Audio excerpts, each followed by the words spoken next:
everyone, my name is Becky, and I chose to read an article called The Role of Leadership in Supervision and Patient Safety, and it is by Craig Shell. So the main goal of this article was basically just to talk about what leadership is and how leadership can improve patient safety. So there is some disagreement about how to define leadership, but it's basically when an individual motivates others to participate in an organization and contribute to the success of that organization. So there's a study at Ohio State University that defined two types of leaders, which are person-focused or task-focused. So it was determined that leaders should be high in both of these categories. So in pharmacy, this can be interpreted as a manager being involved in patient safety, but also being concerned about the needs of their staff and supporting them. So the University of Michigan then defined another category of leaders called participative leadership, which involves letting employees feel that they are working with you rather than for you.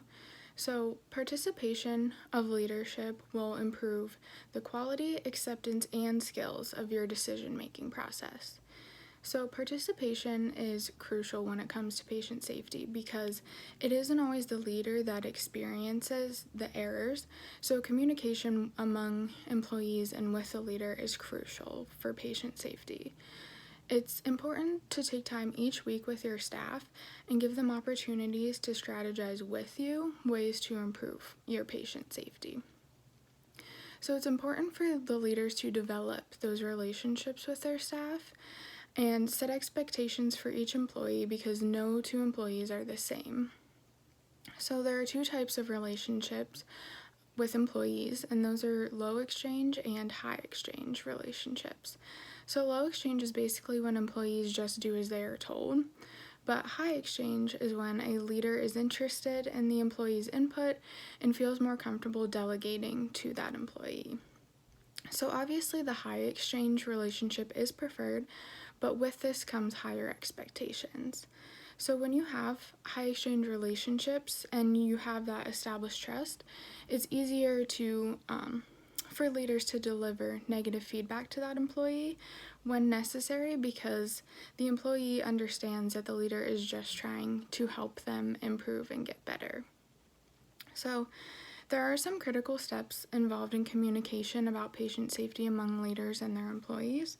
So you want to make sure that you have all of the facts, you want to avoid biases, and you want to be specific but also be brief. You want to mutually identify the root cause, and then you want to ask your employee for their specific recommendations on how to fix the problem, and then you want to come to an agreement with your employee on the steps that you will take to fix that problem. So it's also important when you're talking about leadership to understand the role of followers. So there are a few characteristics that make a good follower, and these are courage, responsibility, and proactivity. So some ways to become a better follower include clarifying with your leader what is expected of you, keeping your leader informed of your work at all times, and reminding your supervisor that feedback is welcome and appreciated, and support your leader's efforts to make changes and improvements in patient safety, and challenge flawed plans and proposals. So leaders and followers are both essential to patient safety, and it's important to build relationships and maintain those relationships in order to provide the best possible care for your patients. So this was a summary of my article. If you have any questions or comments, please feel free to let me know. Thank you.